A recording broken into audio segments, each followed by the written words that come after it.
Justamente el fin de semana, Brasil tuvo una marcha multitudinaria, en este caso protestando contra la corrupción.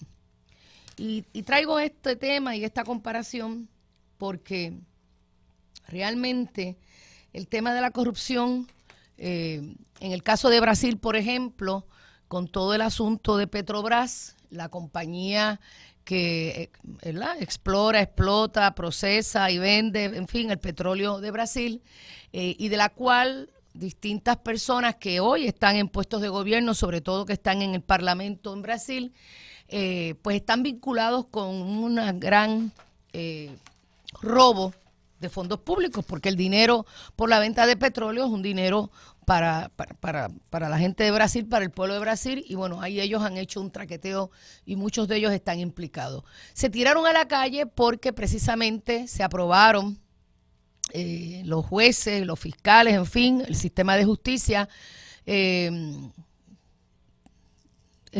redactaron unos documentos sobre la forma en que van a actuar para perseguir e impedir la corrupción, porque para qué tú vas a estar, digamos, metiendo preso, pero la gente sigue haciendo los robos.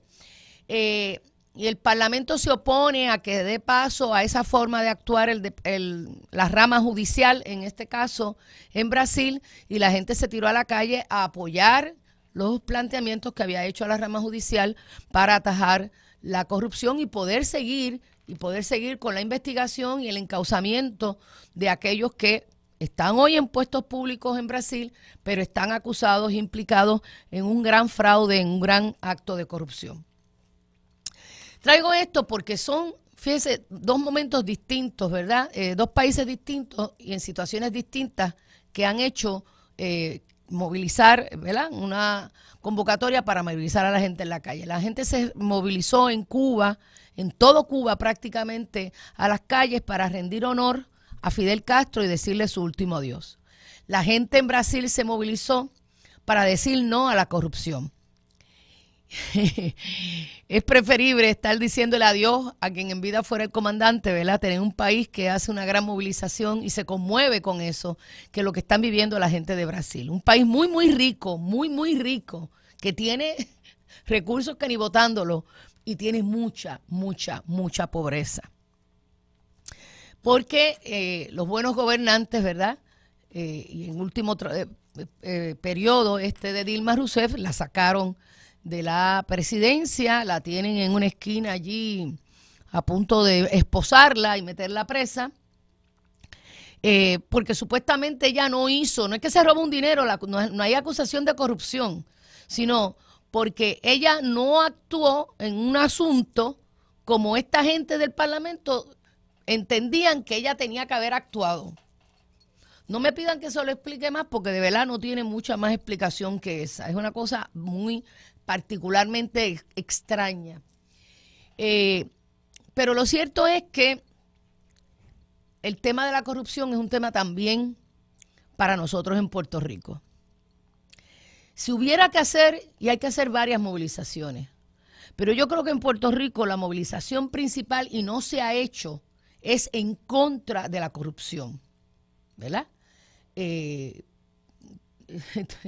Desde todo Puerto Rico con Vieques, por un mejor Puerto Rico, por un nuevo Puerto Rico, un frente amplio por Puerto Rico, que lo venimos hablando hace algún tiempo.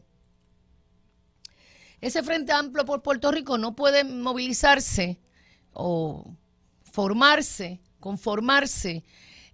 porque queremos al país, que es importante porque hay que empezar a enseñar a querer al país también, a los niños sobre todo, ¿no?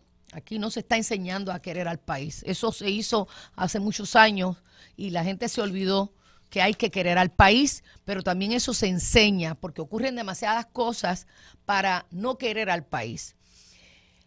Pero ese Frente Amplio por Puerto Rico puede hacer una primera convocatoria en contra de la corrupción. Porque si hay un país que hace tiempo debiera de movilizarse contra la corrupción es Puerto Rico. Desde la mera apariencia de lo que hablábamos hace un rato hasta todo lo que la administración pasada no hizo. El gobernador ha reconocido algo así como que perdona sabe o mala mía, como dicen los nenes, que debió haber dicho cómo estaba la cuestión fiscal cuando él asumió el gobierno y que le dijo al país que lo fiscal estaba encaminado y que no sé qué y que no sé qué tanto. Y ese es el arrepentimiento. No hay ningún otro arrepentimiento. Cuando el arrepentimiento del país que le dio el voto a él fue porque él llegó y no hizo y sigue insistiendo en no encauzar la corrupción del cuatrenio anterior al de él. Las investigaciones, teniendo todo el gobierno, la legislatura, etcétera, etcétera. Y ahora venimos con otra vez el banquete total, pero todavía un mucho más total, al punto que lo que la gente se creía que era la Junta de Control Fiscal, haciéndola, digamos, con una tarea adicional de que venía a impedir la corrupción, que venía a controlar la corrupción, que venía a cancelar la corrupción y que venía incluso a averiguar la corrupción. No. La Junta de Control Fiscal, desde que está montada allí, 6 millones de dólares nos dicen aproximado el licenciado Víctor Suárez, secretario de la Gobernación, que ya ha gastado. Y en Puerto Rico la semana pasada, o hace 2 semanas, se suspendió el programa de amas de llaves para los envejecientes porque no había dinero para pagarle, cuando esos son 3 pesos. 3 pesos, porque lo que ganan esas personas que atienden envejecientes en Puerto Rico no es significativo.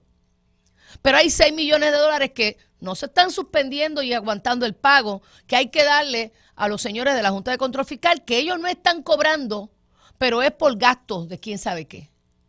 Y la Junta de Control Fiscal anuncia que va a contratar a una empresa de asesoramiento fiscal llamada asesoramiento financiero. Si usted no sabe la definición de lo fiscal y lo financiero, pues búsquelo, googléelo. O sea, la gente creía que la Junta de Control Fiscal, y como algunos insisten en decirle supervisión, pero es de control fiscal, en sí misma y en su totalidad eran estos únicos genios que efectivamente van a mirar los números y los libros y los y van a encaminar el proceso financiero del país. No, ellos no van a hacer eso.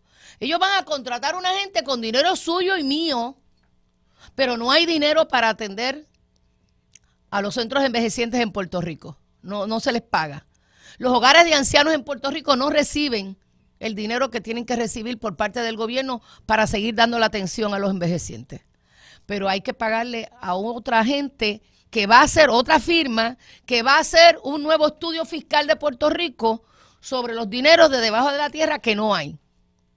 Y ver cómo, me imagino que debe ser una cosa genial, cómo se hace una propuesta fiscal donde no se toquen los grandes intereses de los que han llevado al país a la quiebra. O sea, los que llevaron al país a la quiebra, que son Tren Urbano, ¿verdad? Las grandes construcciones que hizo Pedro Rosselló, Tren Urbano, la tarjeta de salud, etcétera, etcétera. Un tren urbano que los de Mayagüez y Rincón no usan, los de Caguas tampoco, pero lo tiene que pagar todo el país. Este es el único país en el mundo en donde los que no usamos el tren pagamos el tren, ¿verdad? Pero vamos. Tarjeta de salud, de nuevo, que usted tiene su plan privado, pero usted paga por el otro.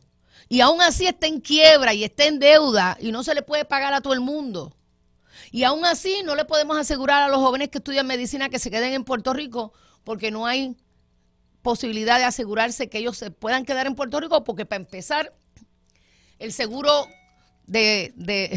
sobre su práctica profesional es imposible de costearlo, porque tienen que tener un seguro para poder atender la salud de los puertorriqueños. En fin, o sea, los que quebraron el país y se embolsillaron el dinero, el tren que sale de ningún sitio y va a ningún lado, pero es el tren más caro del mundo,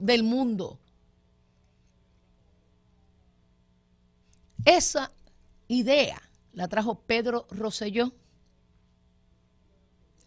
y se enriquecieron los que desarrollaron el modelo del tren, construyeron el tren, etcétera, etcétera, porque cada mes aumentaba el precio del valor de la construcción del tren.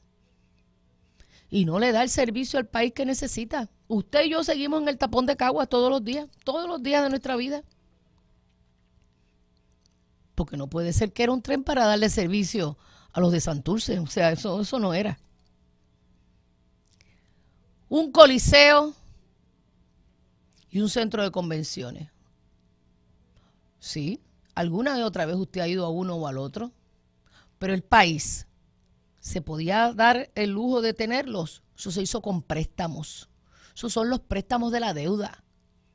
A eso es a lo que nos referimos. No es que no estén bonitos y estén ahí, es lo que costaron y lo que cuestan.